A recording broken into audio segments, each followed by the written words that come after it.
We have good attendance numbers or registration numbers, I should say, today. So I'm looking forward to everybody joining us.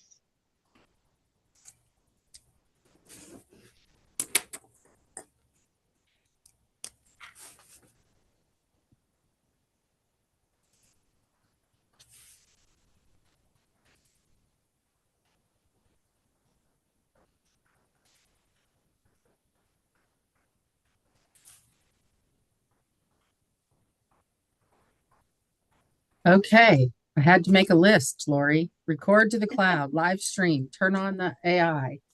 2 steps Okay. today. Well, if you're ready to go ahead and put up the I will. opening slide. For those of you early arrivals, we're attempting a little bit more AI in our presentation today. So we're going to see how it works.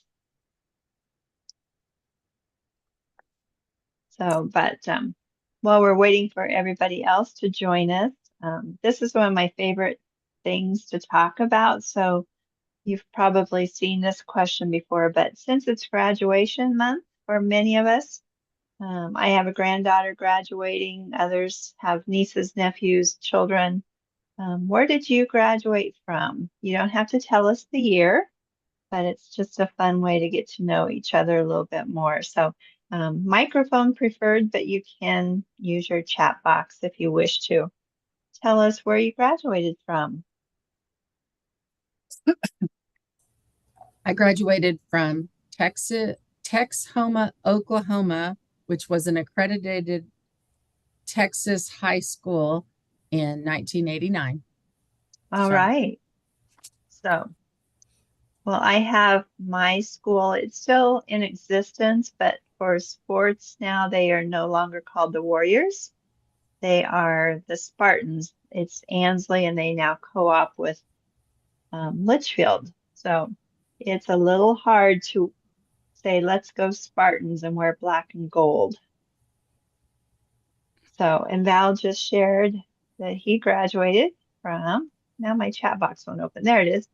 Bentworth High School in Bentleyville, Pennsylvania in 1967. So good for you. My school was the Spartans as well in Lincoln, Nebraska, Lincoln Oh, East. Lincoln East. Yep.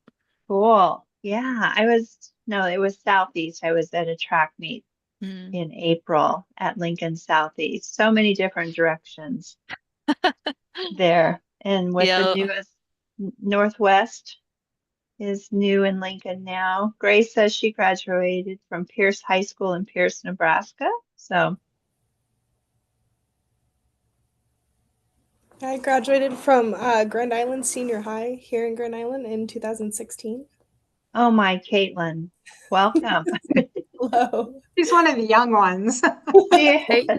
Caitlin is one of our new registrations, first timers today. We had 9 new people register, which is a Cool. kind of an odd thing. We usually get 2 or 3 a month, but I thought interesting, Yeah. 9 new today, Jean. Must be your Yeah. topic, Jean. I don't know about that. I So, graduated from Albion High School, and it's now called Boone Central after we merged with Petersburg. So, okay. right here, not very far from Columbus. So, Yeah. Yeah. Yeah. All those consolidations or mergers, I'm starting to lose track of who is where and what anymore. So, and Denise has joined us. She graduated from a high school in Illinois. Paula, Falls City High, go Tigers there. So, how fun. Yeah, where did you graduate from high school if you're joining us? I know I see the numbers going up. Sunday is from Cedar Rapids, Nebraska. That was where she graduated from. So we're getting close to 2, but we're going to wait a couple more minutes because I know Zoom has made it possible for people to join us at the last second. So we're going to wait just a little bit. Nikki, West Torrance High School in California. Nice.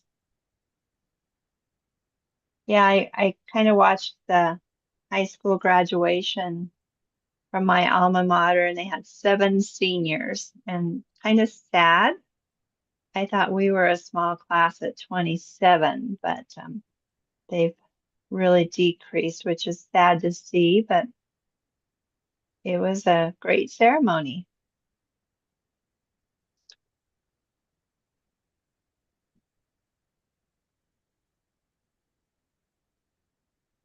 We'll wait one more minute. If you are joining us, welcome. And you still have time to tell us where you graduated from before we get going. Use your chat box and tell us where you went to high school at. Newman Grove, Nebraska for Jessica, Sharon, and all caps Eustace.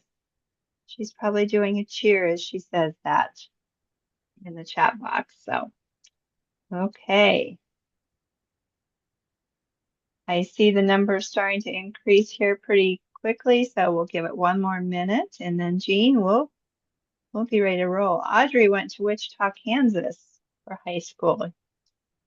So maybe I need to ask what everybody's mascots were. That might be a nice way to revive this question of the day. Judy was from Bartley. Nice.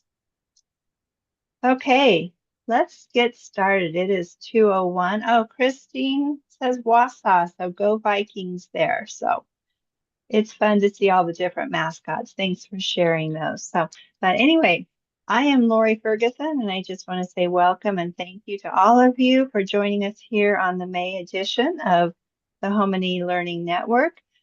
We office in Holdridge in South Central Economic Development District serves as the lead agent for HomeNE, which is a statewide learning network designed for people from all across Nebraska to participate.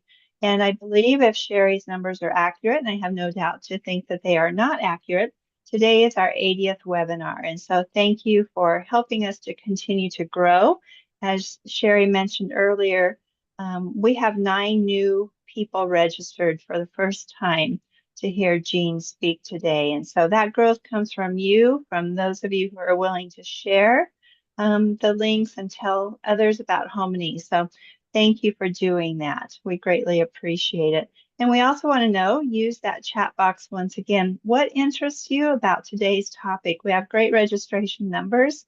So just drop a note in your chat box if you would, and let us know what it is that piqued your interest about our presentation today. So go ahead and advance, Sherry. The purpose of HomeNE, just to briefly touch on that, is really to foster interaction, engagement, and skill building among all of you who participate, to help you to learn, to help you understand, to help you hear other stories from across the state and in some cases outside of our borders, and then to take those pieces of information and empower you as individuals in your own communities and encourage you to utilize what you hear. Maybe what Jean shares today wouldn't be a perfect fit for your community, but it might give you an opportunity to take something that you heard, a nugget or a piece of information, and then apply it in your own way to your own housing challenges in your community. So thanks for being here today. And today we are joined by Jean Van Yperen. She is the Planning and Economic Development Coordinator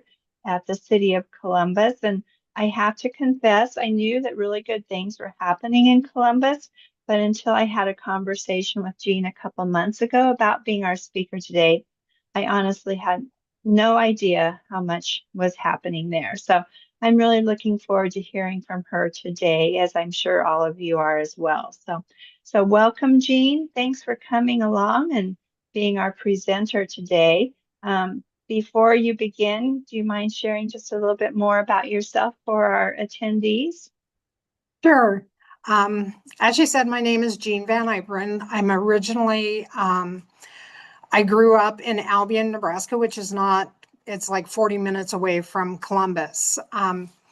I actually began my career as a business owner. I owned 2 newspapers and a retail store for over 16 years. I had the opportunity to sell 2 of my newspapers, and I thought, okay, I could hold on to them until I'm ready to retire and not know if I have a buyer, or I could sell them now. So I decided to sell and reinvent myself, so to speak. So politics has always interested me. So I got into government. My first job was with the city of Fremont, and I was a grant coordinator over there. I worked with their housing rehab program, improved streets, worked with sidewalk replacement, downtown revitalization. So that kind of got me going in my economic development role. After Fremont, I went to the city of Hamilton, Missouri, and I was their city administrator for 5 years. Once again, spent a lot of time on downtown revitalization, economic development, improving streets, infrastructure. And so I had an opportunity to move back home. And so that's what I did. And, that's what I'm currently doing. At the city, I do a lot with, once again, downtown revitalization. I work hand in hand with the business improvement district here in the community. I started the creative district for the city, which is bringing art to the downtown area and to the community as well. I'm involved in housing, and I am the grant writer. So I kind of do a lot of different things. But I know today we're talking about housing. Columbus kind of got into the light, so to speak, a couple of months ago when our city administrator was asked by Senator Mike Flood to go to Washington and talk to the housing committee on housing in the rural area. And so when HomeNE reached out to the community to talk about housing, Tara our city administrator couldn't do the program because she's extremely busy. And so you get the second string, which is me. So you have to bear with me. Hopefully I can do this justice. And so next slide. So today we're going to take a look at how our proactive approach to housing production and how we're taking action and driving progress. If you all think about why housing matters, it matters because of economic growth. Your community really can't grow if you don't have places for people to live. Workforce attraction and retention doesn't happen without housing, and your quality of life doesn't improve without housing. So a few years ago, well, more, when I moved to the community the first time 15 years ago, housing was tight then, and it has continued to remain tight. The community in 2021 updated their housing study, and in looking at the results of that study, we were told that we needed 153 new units every year just to keep up with our estimated growth at 1 to 2%. So if you think about that, 153 new doors a year we had to produce. Well, in 2021, when the housing study was finished, we had 91 houses built. In 2022, we had 56 new homes, 2023, 48. And last year, we only completed 30. So if you think about that 153 number, we're already 387 doors short at the beginning of this year.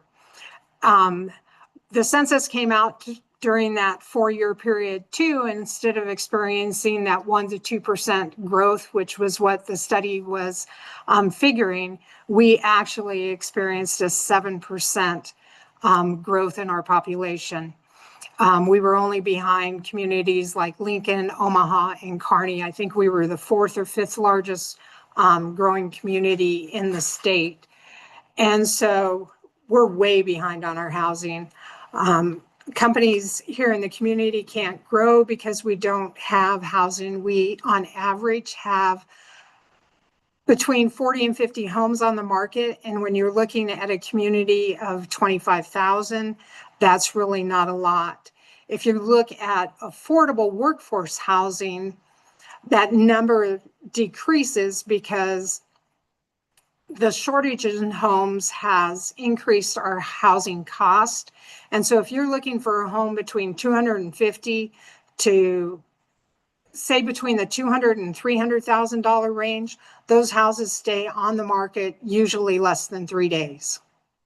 If you're looking at anything from 350 to maybe the 375, those stay on a little bit longer, but there's not a lot of those either. And so the city started taking a very proactive look at housing based on this 2021 study. We had talked to the council and they really didn't want to get into the city creating a subdivision of their own. They thought the local developers, they were going to allow the local developers to do that. But we still started thinking about what could we do locally. So some of the things that we looked at, we removed some of our outdated local regulations. We streamlined our permitting and development review. We did during this time do a direct city investment in housing. We modernized our zoning codes, and we're very strategically using our funding and our incentives that are available within the community. And so I'm going to touch on each of these particular ones on what specifically we did. On the regulatory side, we reformed our permitting. What we basically did is we eliminated barriers to infill and adaptive uses. We decreased our lot sizes. We used to have a minimum lot width and a lot length. Well, what we were finding is a lot of the older homes that were no longer usable and were being demolished, nothing could be built on those lots because our numbers were too high. And so we've eliminated that. And now we look at the building and the impervious use of the land as our requirements. We don't have a certain lot size. We also looked at our parking because it seems like anytime there's a development, parking lots take up, or the parking takes up a huge amount of land. So we did reduce our parking for 1-bedrooms. We had that originally set at 2 parking stalls for a 1-bedroom apartment or house, and we did reduce that down to 1. Our 2 bedrooms still require the 2 parking spots. We also did change our setbacks. We made them a little bit smaller so that the setbacks on sides are 7 feet. Our setbacks in our front and our backs are 10 to 15, depending on where you're building. But we didn't really mess with a lot of we still put safety as a big factor. And so depending on what you're building, that may affect your setback a little bit, but not a whole lot. We also set a goal of having a building permit taking less than 2 weeks from the time that we get the full plans, having a building permit issued within 2 weeks. Previously, that was one of the big complaints that we heard from developers, is it was just taking us too long to get that through our system. And so we have looked at that, modified that a little bit, and we are striving for that 2-week goal. We also started conducting weekly developmental review team meetings with all the departments. And what that is it's a set time once a week, usually on Wednesdays between 9 and 11, when a developer can come in and meet with all departments regarding a subdivision or a development. During these meetings, we will look at site plans, preliminary drawings. We will have our city engineer, our public works people in there, our stormwater people, our building department, our planning department, our city administrator, anybody within the city that's going to have some say in that development as far as regulations is in that meeting. And they can tell the developer ahead of time, just looking at the plans, what they need to change before they go to the huge expense of having the final drafts done. Developers have seemed to really like that fact that we hold those meetings. We've had several developers from Omaha just recently comment that they wish every community did that. And that was just an easy fix for us. We also provide our developers with, or our builders with, some guidance on the best housing types and subdivisions for our community. One of the things that did come out of our study is that what we're seeing is kind of a bottleneck in our housing. We have seniors who want to downsize out of their family homes because it's just usually them and their spouse, or their spouse has passed away. And so it's just one person living in a 3 or 4 bedroom home, multiple bath, stairs and all of that. They want to downsize into something smaller. But because of the cost of our housing and the size of our housing, our developers in the past have not thought, they thought the best thing to always build was a 3 bedroom, 2 bath house. Well, that doesn't help our seniors who want to downsize, because they would just be moving laterally instead of, decreasing in size. And so we're talking to our developers and our builders about incorporating a lot more senior type of housing. This will get them out of their family homes, which then opens that market up, which allows the newly married couple who maybe has an infant to move up. The young professional then can move out of the apartment into his first home, and then we have apartments available, and that hopefully will eliminate some of that bottleneck that we are experiencing within the community. As I said, the city did do a direct investment in housing. Through the study, when our council decided to let the developers try to meet the needs, the demands out there, when we were seeing our numbers in the housing stock decrease just simply because of the interest rate growing up, the construction costs going up, it became time for the city to really think about investing in housing. And what we did is we took $1 million out of our sales tax funds and put out an RFP for property. We were looking for a piece of ground that was at least 25 acres large. We were looking to create a workforce development housing subdivision with very high density types of housing on there. What we came up with is 6 different properties to look at that the sellers were willing to sell to us. We narrowed that down to 2 properties. We ended up negotiating and purchasing one on the southeast side of town. Once we had the property purchased, the engineering department got started on determining exactly how many units they thought we could get on this piece of property, which then allowed us to write an RFP for builders. The RFP did have certain restrictions in it.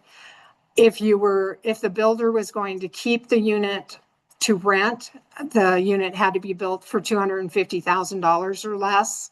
If they were going to sell the unit, it had to sell for $325,000 or less. Plus, they had to be willing to build out in a year or less. We sent that RFP out to 54 different builders throughout the state, ended up with 8 contractors that were interested in constructing property or constructing buildings on our property. We ended up with 2 apartment builders. We did narrow that down to one who is currently working on getting his units built. We will have 238 apartments opening up. The first one should be available for rent at the beginning of next year. We have a developer who's going to do 64 row homes or plexes, whether they're 12 plexes or 4 plexes or whatever, on the land that he has purchased. We have a developer who is doing 14 different townhomes. And we currently are in negotiations with a builder who wants to take our 9 single family lots. And like I said, because we used our dollars, they were considered to us flexible dollars, but it allowed us to be very targeted in what we were putting on our development. We did TIF our project through the Community Development Agency, and to put in the infrastructure, to put in the streets, water and sewer. We did not use all of our TIFs, so we were able to give part of the TIF money to the apartment developer who is using it for, is using the workforce housing TIF option that they have.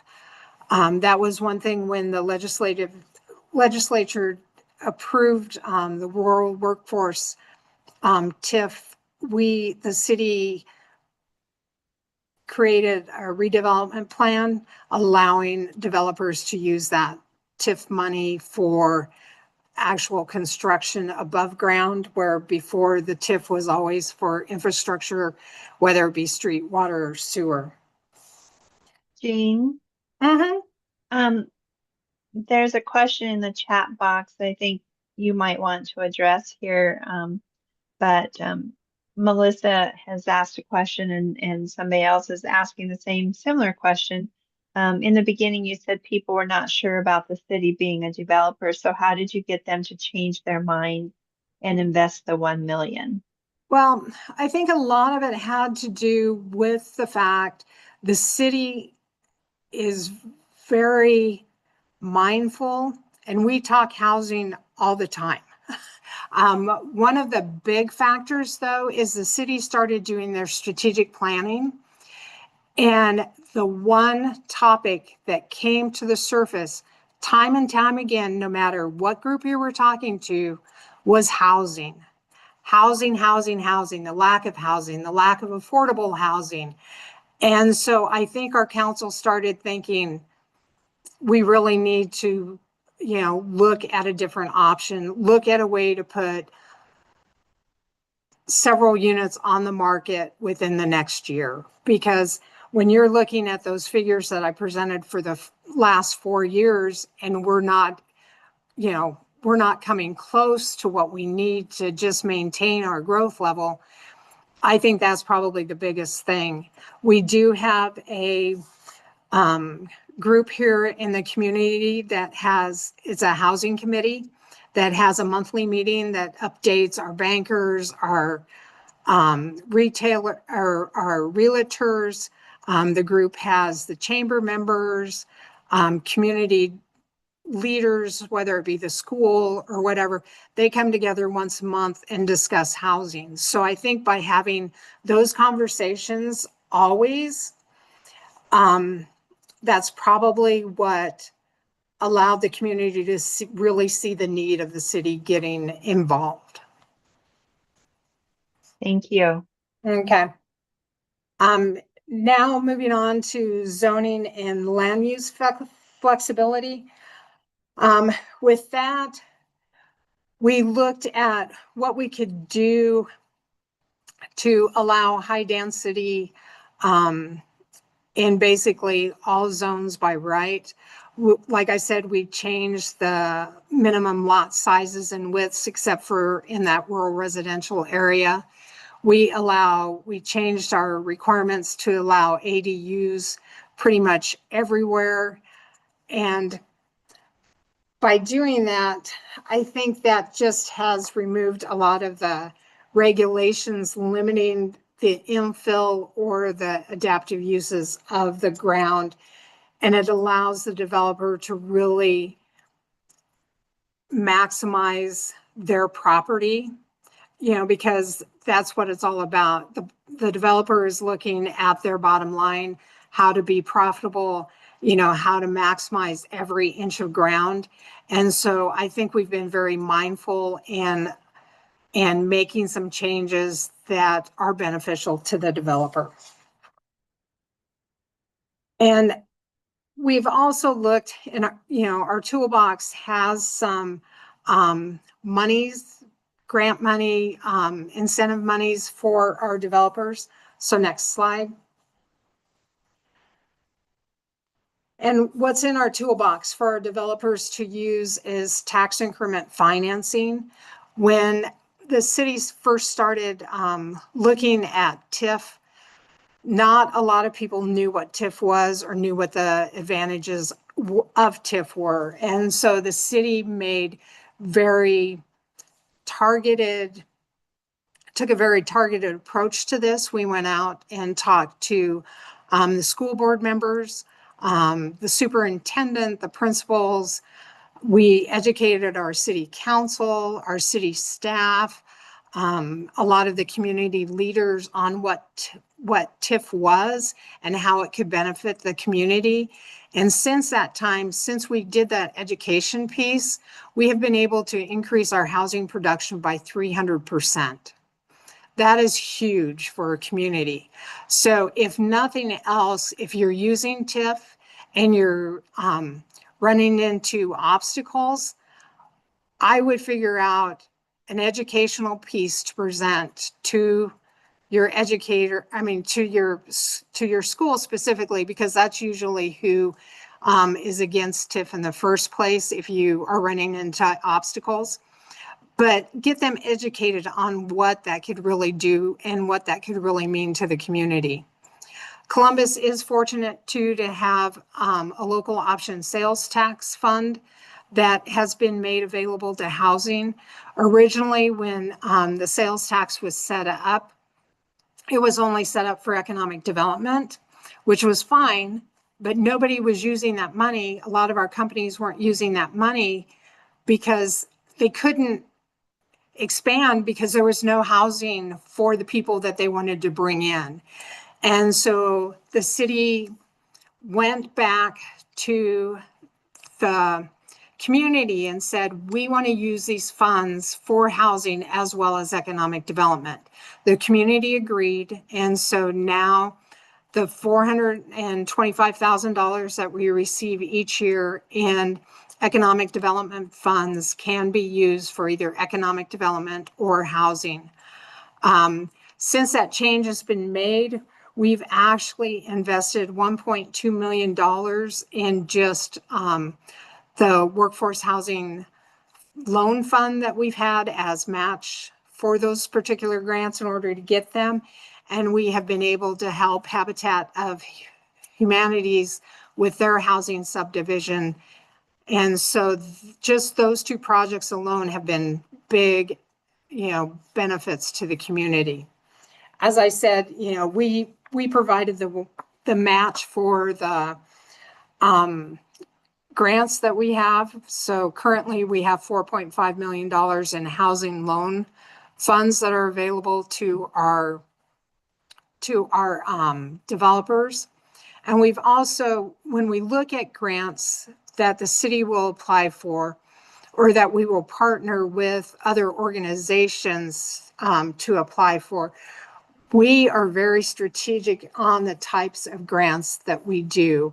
We try to steer away from the ones that are going to have big administrative hurdles, monitoring those types of things, because we just can't get builders to come in and want to build those types of apartments or housing units or whatever, because they don't want to be the ones responsible for doing the monitoring in the years that are required for the grants. And so that's probably one of the things that, to me, because of the fact that I started off in Fremont and we did a lot of housing rehab, we did a lot of affordable housing, those types of things.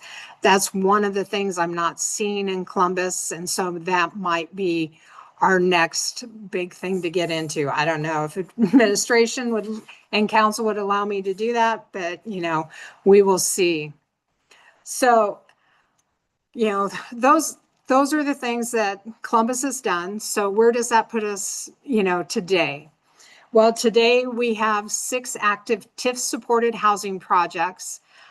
These developments will put approximately 1,300 new housing units into our supply within the next 5 years.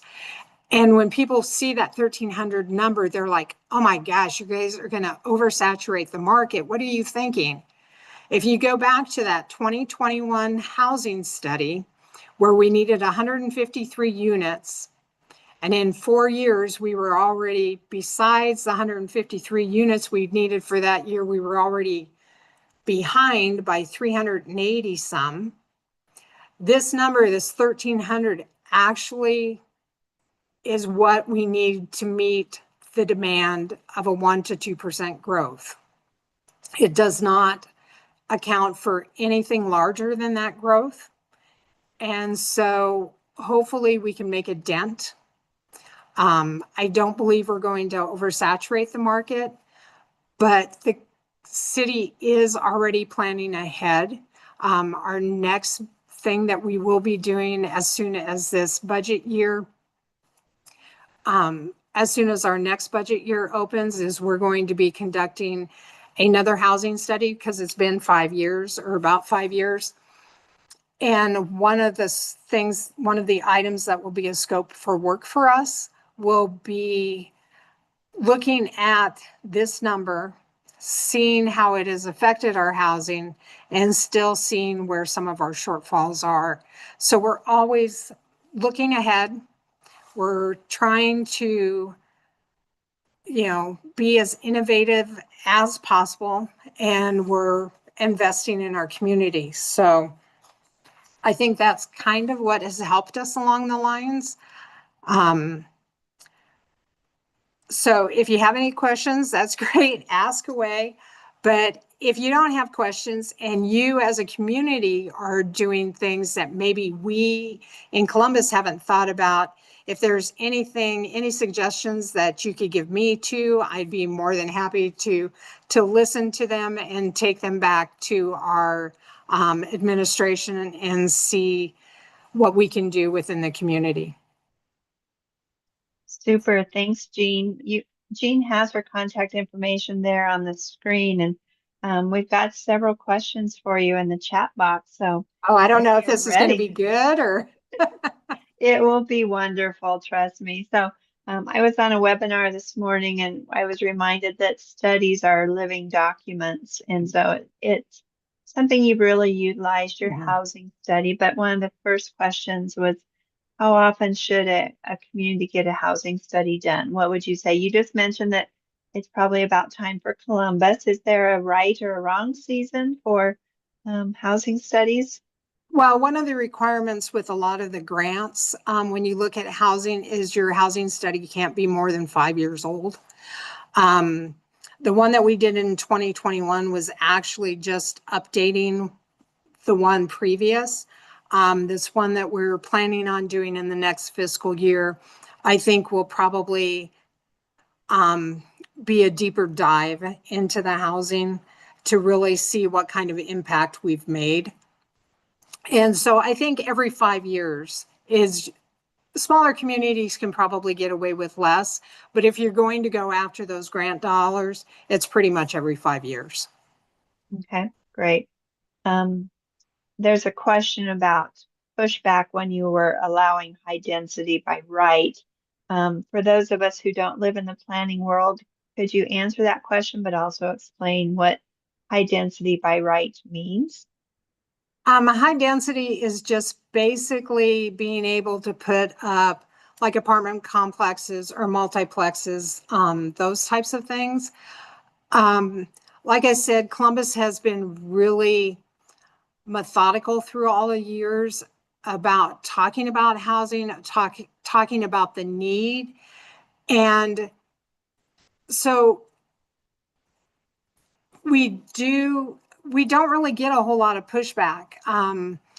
In all of the planning and zoning meetings that I've sat in and all of the council meetings that I've sat in, we will have 1 or 2 people come in worried about traffic. In the last 3 years, I think there's only one housing development that I can think of that did not get approved. And that was because it was close to the school. It was in a single family resident neighborhood, and there had been a lot of development in that area. And so they were worried about traffic because of the fact that the school's right there. For that 45 minutes that kids are going to school and getting out of school, it was causing traffic jams. And so the residents in that area were very concerned. And so that development was one that did not pass, but the city at the same time has a Safe Street for All's grant. And we are looking at all of the streets within the community.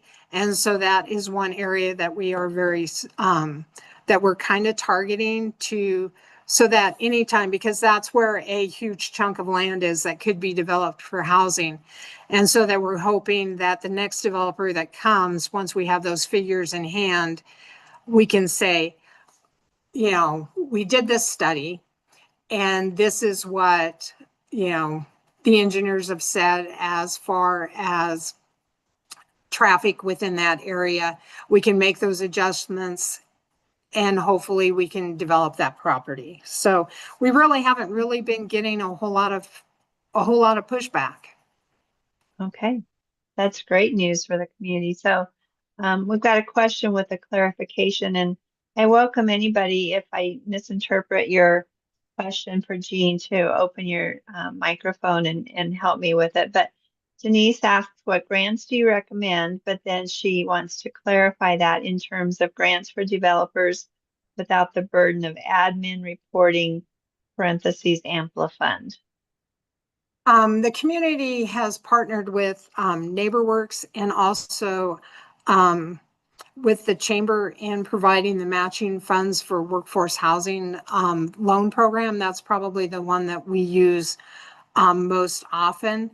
As far as the affordable housing or rental rehabs or the rehab programs, we kind of leave that up to our to NENAD. We're in NENAD's economic development area. And so they do a lot of those rehabs. NeighborWorks does a lot of the rehabs too. So this community, the city has not really gotten into those types of grants. And like I said, those are the ones, because I did work with a lot of those in Fremont. There are a lot of people that, especially with like rental rehabs that larger communities can do, our landlords weren't willing to do the required paperwork after the fact. Because we did, when I got here, because I was familiar with rental rehabs and all of that, we did try to talk to the landlords to see if they would be willing to enter into programs like that. They weren't. Like I said, because they didn't want to have to monitor for that many years. And so that's really something that the city hasn't gotten involved in. We rely on other companies to take care of that. So just to clarify, NENAD and NeighborWorks have their own loan programs, or are they applying for grants for the city or No, NENAD is doing a regional grant. Theirs is regional, so anybody within their economic development area can take advantage of the rehab programs. Columbus is fortunate to be within that area, so our residents, if they need rehab, I direct them towards Northeast Nebraska Economic Development District. So, okay, great. So a question from Bradley. I think he's thinking along the lines I was in his question. Were the zoning and land use changes incremental, or were they all done concurrently? And there's a second part here. And is there a regional effort to coordinate zoning, land use, and building codes with surrounding communities? okay, the first one, the land use, we looked at pretty much our whole land use map and all of that. We made those changes pretty much all at once. The zoning, we did do that in, I believe, 3 different sections, because we were changing, or our building code, we looked at in 3 different sections to make those adjustments that way. It's a very long process. I mean, I have to applaud our building department for being very mindful about meeting the schedules that were set, the deadlines that were set for them, and getting the things done, and the education that it took for them to make those changes. But like I said, the building was pretty much in 3 parts, and I believe the zoning was in 1. The land use was in 1. Okay. Thank And you. then what was the second part of that question? Is there a regional effort, excuse me, to coordinate zoning, land use, and building codes with surrounding communities? Not with us, there isn't. I would think that would be because of the background that I've had. Hamilton, Missouri is a small town of 1,600. When I was there, we did look at doing some things regionally just to make it more cost effective for the communities that needed to make the changes. I can see that being beneficial for smaller communities, but with the size of Columbus, I think that might be a little difficult to do. What is the size of Columbus? We're over 25,000, a little over 25,000. Okay.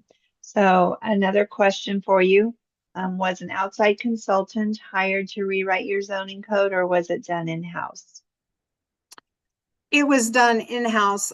Columbus is very fortunate to have a zoning attorney that helps us with quite a bit of our things. And so he was instrumental in helping, and our planning and zoning board is also very active. And so between those 2 and the building department, we pretty much took care of that all in-house. Okay. A thought came to mind. I attended NIFA and there was a session on what you spoke about, the regulatory reforms, and the need for making those changes. But was that difficult? You mentioned the city was on board with housing leadership, but how about the citizens? I keep thinking we've never done it that way, and we don't need to do it now. What did you encounter anything? And if so, how did you address that from the public? Any issues? Not really. With any community, you have, when it hits social media, you have those people who are very vocal on social media. We did have some of that, but the majority of the people are very aware of the housing shortage that we have. They've been touched with it personally, whether it's them personally or a member of their family or their children that are growing up. Everybody pretty much in the community has been affected by the housing shortage. And so it's not really a hard sell for us all the time. And so we really, once we explained what we were doing, once the people saw that the sale of the property basically reimbursed the sales tax money that the $1 million were about 3/4 of the way paid back already for the amount of money that we borrowed that we used out of the sales tax fund. And so once they realized that it was not $1 million that was gone and we're just giving the land to the developers, that they're actually having to pay for it.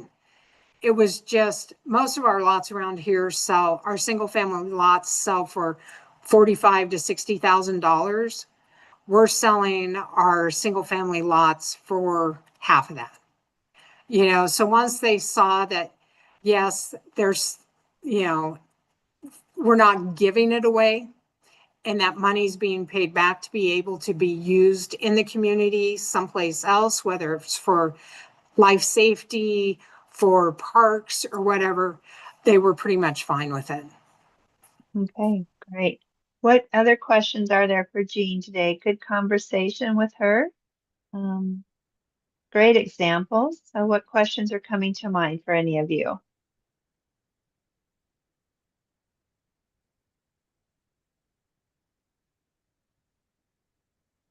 If anybody thinks of Never. anything after the fact, use my phone number or my email. I'm always happy to talk about housing. So, Yeah. I think I heard somebody. Did somebody Yeah, have a question?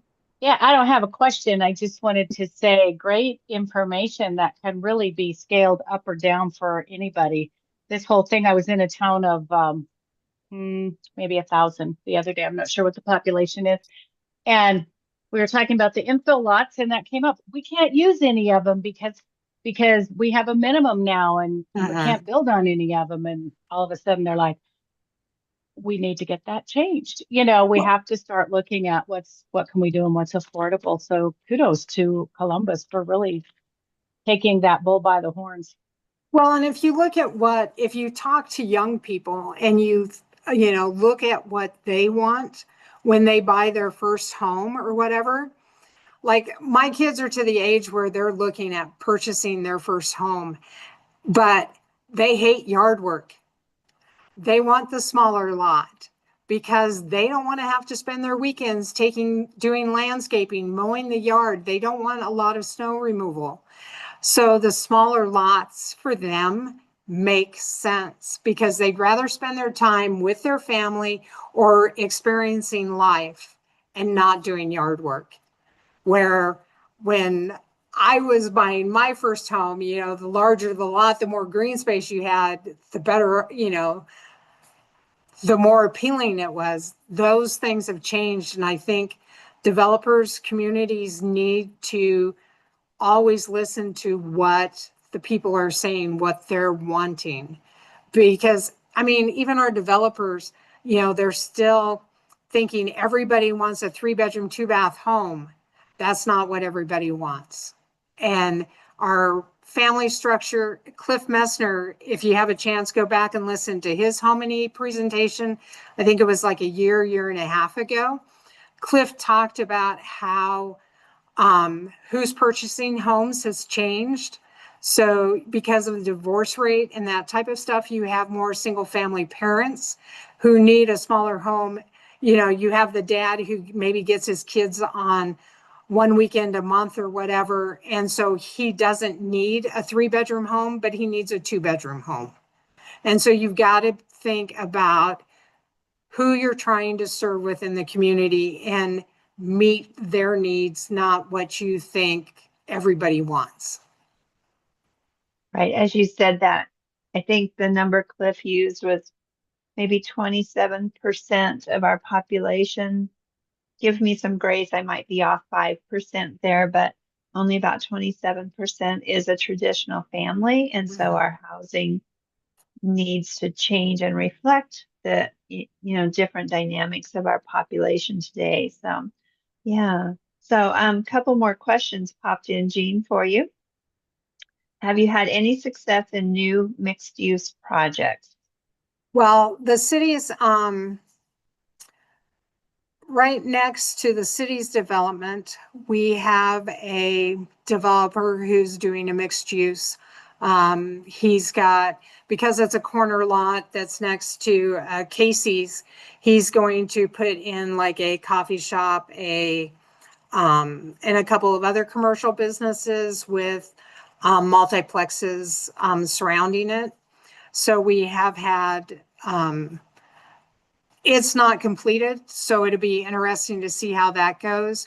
But we have had just not where there's been maybe commercial on the bottom level with housing above. We have not had those types of examples yet, but I'm optimistic because I do think those will go within the community. We have a developer who has talked about it.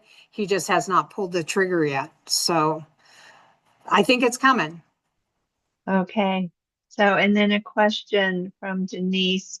Um, was it a right time in regards to the elected officials serving on the board? And Denise, help me clarify here, in terms of the growth of Columbus and the 1 million and different proactive approaches. Was that a factor in your decision to move forward? As I assume all these programs need to be blessed by the council. They do need to be blessed by the council. At the time that we pulled the trigger on our $1 million investment in property, our council really hadn't changed. It was still pretty much the same people that were on it when we did the 2021 study. I mean, we had one or two people change. Our council's made up of 8 councilmen. But I think, like I said, I think the aha moment for them was when we were going through that strategic plan process, and housing, affordable housing, accessible housing, all of that was number one on pretty much every list across the board, no matter who you were talking to. And I think at that particular time, it hit them that they really need to, we can't rely on our developers at this particular time, because that was when interest rate was going up. That was when construction costs were going up. And I think they realized we could not rely on our developers to get that done. We needed to step in. We needed to do the infrastructure on a subdivision so that the builders could do what the builders do best, and that is to build homes. Okay, great. Thank you. Any last questions for Jean?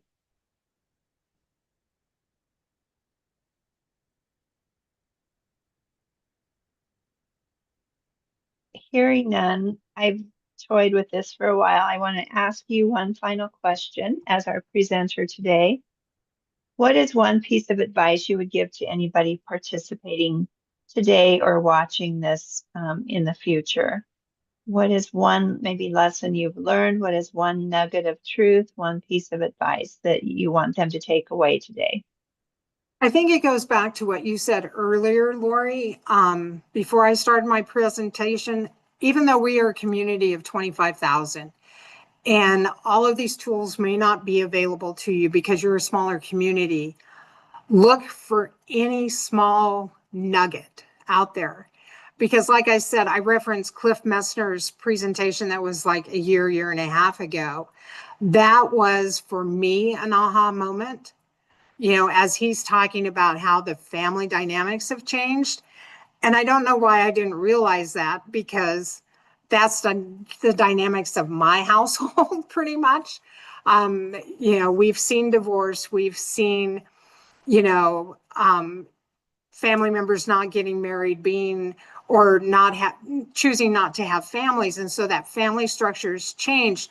So anytime you do one of these webinars, anytime that you're talking to people, look for that tiny little nugget that may just be planted in the back of your head, and it may not seed right away. It may not bloom. It may take a while, but there'll be a point where it's like, I get it. I understand this is what we need to do.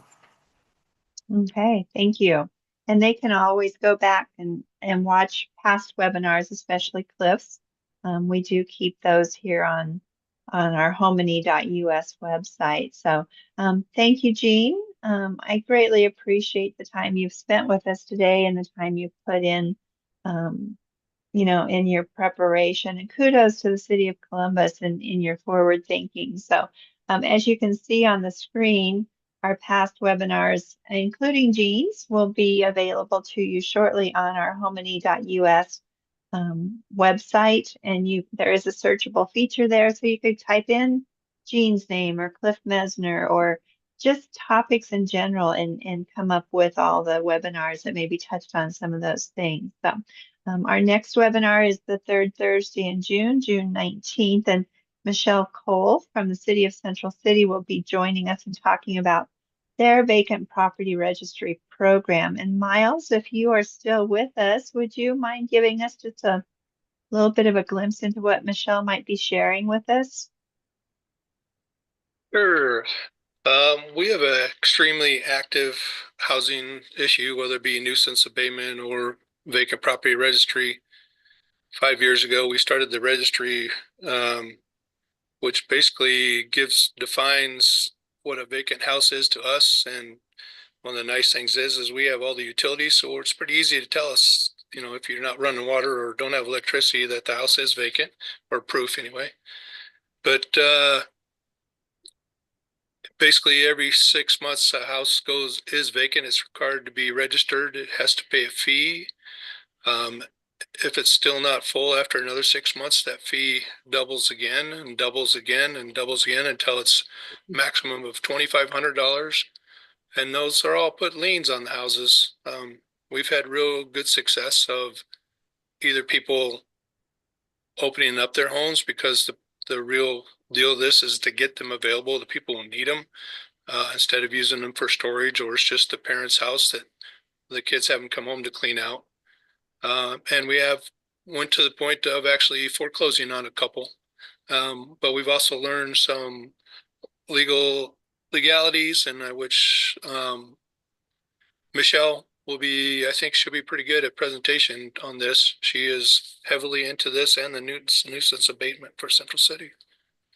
Wonderful. Yeah, I'm really looking forward to the fact that she's going to be joining us, and I appreciate you talking about, even though it's been very successful, there have been some lessons learned along the way. So please make sure and join us on June 19th and hear from Michelle about Central City's program. So as we begin to close, you always hear me month to month asking, we want to hear what HomeNE has been doing for you, for your community, and perhaps even your region. So when you get a chance, just reach out to Sharon or myself and let us know how HomeNE has been impactful in your region, and what are you taking away from your participation in HomeNE webinars.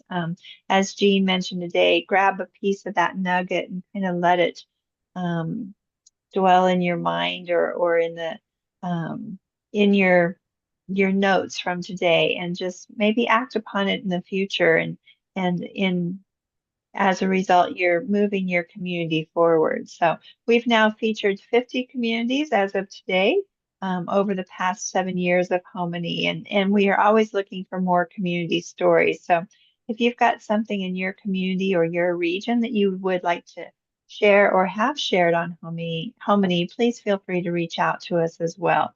We'd love to do the legwork in developing a story for the future. So Jean, once again, I so appreciate the work you've done, and your investment of time into HomeNE for us today. It was delightful and very educational. I greatly appreciate it. So with that, are there any final thoughts or comments?